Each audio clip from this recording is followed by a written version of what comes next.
Okay, so I'm working on the XB caliper again.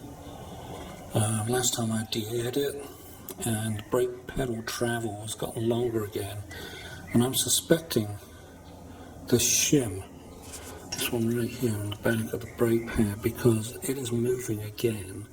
I don't know why it's moving,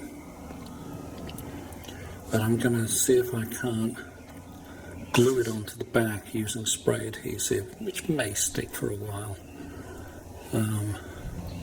See if that will work. Hold it in place and maybe it will reduce the brake pedal travel. So I've mostly cleaned these off. I'm using this carb cleaner. I spray it into the, otherwise it goes everywhere. Get all this grease off. It's already on there. The grease is there to stop it screaming, or something like that. Who knows? I actually don't know why they have these shims on there. I'm going to get another clean one and finish it off with a clean one.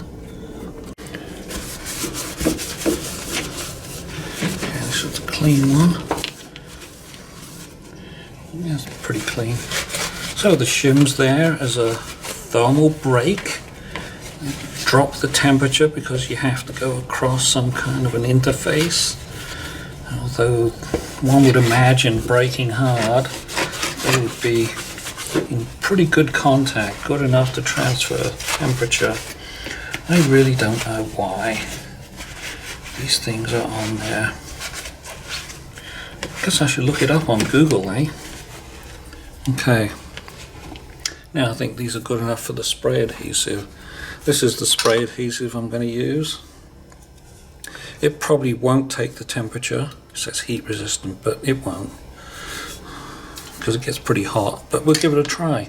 I'm all for experimenting, and it may just stop that brake travel increasing, if that's the cause. Yeah, it's a little messy going on, but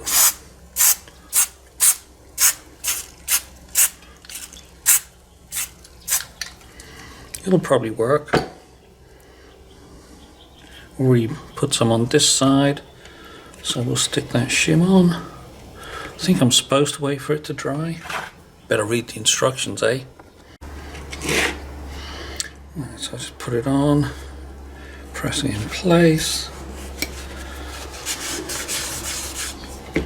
wipe off any excess.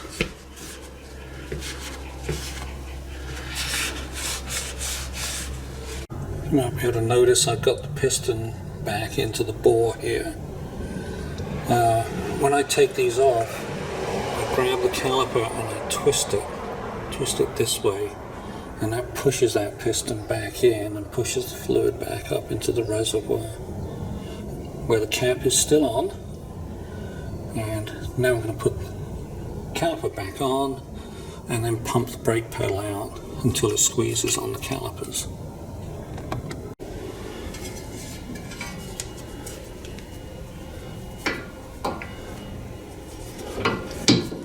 See, there's plenty of room.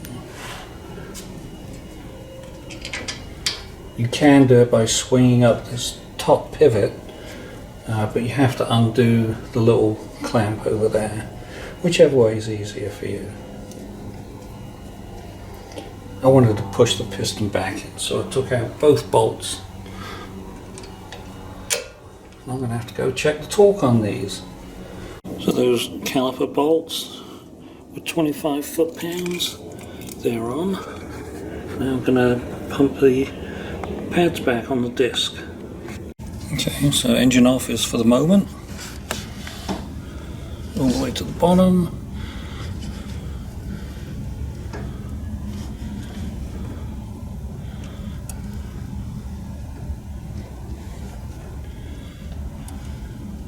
There we go.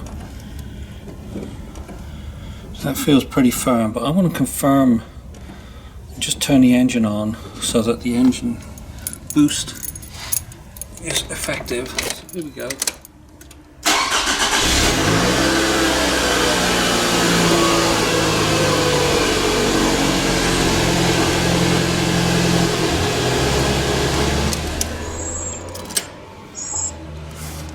I'm not sure if I can tell the difference.